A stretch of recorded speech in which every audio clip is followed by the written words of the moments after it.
तो इस वीडियो में देखने वाले हैं आई हैव अ ड्रीम, जो चैप्टर नंबर 4 है, जिसका हम लोगों ने ऑब्जेक्टिव देखा था, उसका देखने वाले हैं आज हम क्वेश्चन आंसर्स। और इससे पहले भी जितने भी वीडियोस की आपको पीडीएफ है, या तो जितने भी चैप्टर छूट चुके हैं 1 2 3, उसका जो है आपको पीडीएफ, उसका क्वेश्चन आंसर का पीडीएफ आपको नीचे व्हाट्सएप चैनल पे मिल जाएगा, जिसका लिंक आपको डिस्क्रिप्शन में मिल जाएगा। सो जाइए और व्हाट्सएप चैनल को ज्वाइन कर लीजिए आगे आने वाली न्यू अपडेट के लिए, न्यू वीडियोस की लिंक सबसे पहले पाने के लिए, और आप वीडियो की पीडीएफ पाने के लिए व्हाट्सएप चैनल को ज्वाइन करना मत भूलिए। तो चलिए चलते हैं आज के नए स्लाइड पे। तो पहला है, what is the author trying to achieve through his speech. जब कोई स्पीच देता है तो वो क्या अचीव करना चाहता है? वो लोगों का ध्यान आकर्षित करना चाहता है, वो लोगों का अटेंशन अचीव करना चाहता है। तो वही है, the author is trying to achieve the support of listener. जो उनके सुनने वाले थे, जो उनके जनता थे, उनका वो सपोर्ट अचीव करना चाहता है। कौन? Martin Luther King in in freedom of struggle by negroes. और वो किस चीज़ पर स्पीच देते हैं? जो स्ट्रगल कर रहे हैं निग्रोज, उनका फ्रीडम। ठीक है, वो स्पीच में क्या बताते हैं? जनरली जो नेग्रोज वहाँ के थे, जो स्ट्रगल कर रहे हैं फ्रीडम के लिए, उनके बारे में बताते हैं कि वो कैसे स्ट्रगल कर रहे हैं और उनका कैसे फ्रीडम मिलेगा। He also want to attract the listener toward the pitiable condition of negroes. जो दयनीय स्थिति है उसकी तरफ ध्यान आकर्षित करने की कोशिश करते हैं। कौन? Martin Luther king. तो स्पीच के द्वारा ये वही करना चाहते हैं। ठीक है, what do you think the Martin Luther king great orator?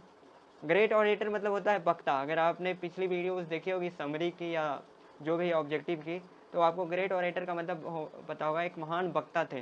कौन? Martin Luther king. तो आप कैसे कह सकते हो, आप कैसे सोच सकते हो कि मार्टिन लूथर किंग एक महान वक्ता थे, ग्रेट ऑरेटर थे या नहीं?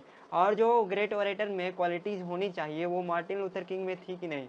तो उसका आंसर हो जाएगा yes, I think that Martin Luther King is a great orator. I think great orator is a speaker who held up excitement of listener and influences the mind of listeners. Great orator के पास ये quality होती है कि वो listeners की, यानी सुनने वाले जनता के एक्साइटमेंट को जाने और उनको इन्फ्लुएंस कर सकते हैं, उनको अपनी ओर आकर्षित कर सके। और ये गुण था मार्टिन लूथर किंग में।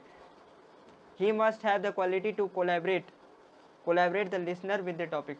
वो ग्रेट ऑरेटर्स में एक और क्वालिटी होनी चाहिए कि वो जो टॉपिक बोल रहे हैं उससे जो उनकी जनता है उसको रिलेट कर सके। तो उनकी जनता थी नेग्रोज, मतलब उनके जो मेजोरिटी में थे वो कौन थे? नेग्रोज थे, जो उनके टॉपिक से रिलेट कर पाते थे कि हाँ नेग्रोज को फ्रीडम मिलना चाहिए। ऐसा नहीं है कि वाइट नहीं थे, वाइट भी थे, लेकिन मेजोरिटी में वहाँ नेग्रोज आए थे उनके भाषण को सुनने, और वहाँ वाइट भी आए थे जो दोनों इस टॉपिक से रिलेट कर पाते थे।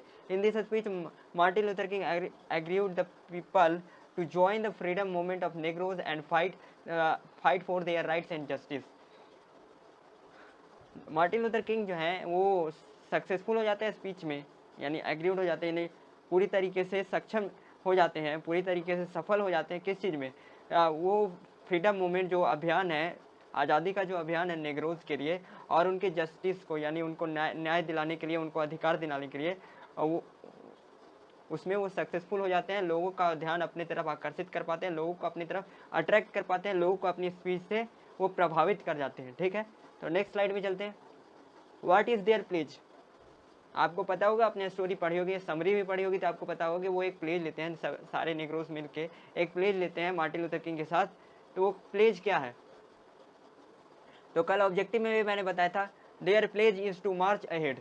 उनका प्लेज क्या है? कि हम लोग हमेशा आगे की ओर बढ़ेंगे। मार्च अहेड मतलब आगे की ओर बढ़ेंगे, and never to turn back. हम लोग पीछे की ओर कभी नहीं जाएंगे, हम लोग हमेशा आगे की ओर बढ़ेंगे। और हम लोग जब तक सेटिस्फाई नहीं होंगे, कब तक सेटिस्फाई नहीं होंगे? जब तक हमको पूरा अधिकार नहीं मिल जाता, हमको जस्टिस नहीं मिल जाता। Their march for freedom and justice will continue till goal is achieved. जब तक हमारा गोल अचीव नहीं हो जाता, जब तक हम अपने गोल को पा नहीं लेते, अपने मकसद में सफल नहीं हो जाते, अपने मंजिल तक नहीं पहुंच जाते, तब तक हमारा स्ट्रगल और हमारा मार्च यूं ही जारी रहेगा। मार्च मतलब महीने वाला नहीं, मार्च मतलब वो सफ़र यूं ही जारी रहेगा। तो चौथा नंबर क्वेश्चन है, what are the trial and tribulations the author talks about? क्या ट्रायल्स है और क्या ट्रेबुलेशंस हैं जो ऑथर बात करते हैं? Trials and tribulation author talk about those difficulties, pain and sufferings the people face when they raise voice against injustice and discrimination. Trials and tribulations क्या है? तो ट्रायल्स एंड ट्रिब्यूलेशन वो चीज़ है जिसका मतलब क्या होता है, पेन और जो सफरिंग है, जो दर्द है और जो वो सफ़र किए हैं, जो पीड़ित हुए हैं पीपल, किसके द्वारा, जो उनके खिलाफ अन्याय किया जाता था, जो उन पर मतलब शासन किया जाता था वाइट पीपल के द्वारा, उसके खिलाफ वो वॉइस रेज करते हैं, यानी आवाज़ उठाते हैं। और जो जस्टिस है, इनजस्टिस है, इनडिस्क्रिमिनेशन है, उसके खिलाफ वो वॉइस उठाते हैं, यानी आवाज़ उठाते हैं। ठीक है, तो नेक्स्ट स्लाइड में चलते हैं। This is our hope. What is the hope? ये हमारा होप है, ये हमारा आशा है। और वो आशा क्या है? ठीक है, the hope is every valley should have excelled, every mountain and hill should be low, the rough and crook should be made plain and straight. यहाँ पे हर वैली शुड बी एक्सेल्ड, यानी वैली को झुक जाना होगा, माउंटेन को थोड़ा कम हो जाना होगा। माउंटेन और वैली किसके तरफ दर्शाता है, किसको दर्शाता है? तो वो दर्शाता है उन अमीर लोगों को, उन वाइट अमेरिकन्स को जो नेग्रोज पर अत्याचार करते थे, जो नेग्रोज को गुलाम बना कर रखते थे। और ये कहते हैं कि pain and straight and the glory of God will be displace to all. ये सब खत्म हो जाना चाहिए और चारों तरफ क्या फैल जाना चाहिए, क्या दिखना चाहिए? गॉड का ग्लोरी, यानी भगवान का ग्लोरी देखना चाहिए। The rich and poor will see together, जो अमीर हैं और गरीब हैं वो एक साथ दिखने चाहिए। He accept that it must be true one day, और वो ये मानते हैं कि एक दिन वह जरूर होगा। तो America would be a great nation, what must become true? America जब एक ग्रेट नेशन बन जाएगा तो क्या ट्रू हो जाएगा वहाँ पे? अमेरिका जब एक ग्रेट नेशन बन जाएगा तो नेग्रोज और वाइट एक साथ रहेंगे, एक बेंच पे बैठेंगे, एक साथ खाएंगे पिएंगे, दोस्ती से रहेंगे और रेशियल डिस्क्रिमिनेशन नहीं होगा। ठीक है, द नेशन वुड वर्क, वो सारे मिलकर नेशन के वेलफेयर के बारे में सोचेंगे और एक साथ रहेंगे और एक साथ काम करेंगे। कोई भेदभाव नहीं होगा, कोई जातीय या कलर के हिसाब से नेग्रोज और वाइट में भेदभाव नहीं होगा। ठीक है, यही थोड़ा सा लंबा करके लिखा गया है, जैसा क्वेश्चन पूछेगा। ठीक है, नेक्स्ट स्लाइड में चलते हैं, ये लास्ट स्लाइड होने वाली है।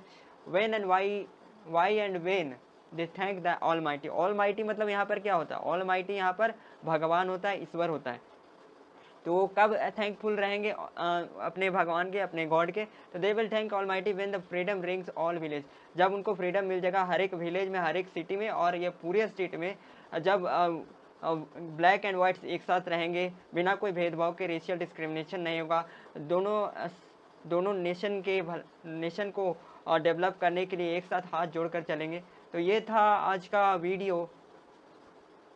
आई होप आपको ये वीडियो पसंद आया होगा, और वीडियो पसंद आया तो वीडियो को लाइक कीजिए, चैनल को सब्सक्राइब कीजिए, और भी नए जुड़े अपडेट्स के लिए, पीडीएफ के लिए व्हाट्सएप चैनल को ज्वाइन करना ना भूलें, जिसका लिंक आपको डिस्क्रिप्शन में मिल जाएगा। मिलते हैं नेक्स्ट वीडियो में, till then take care, bye bye.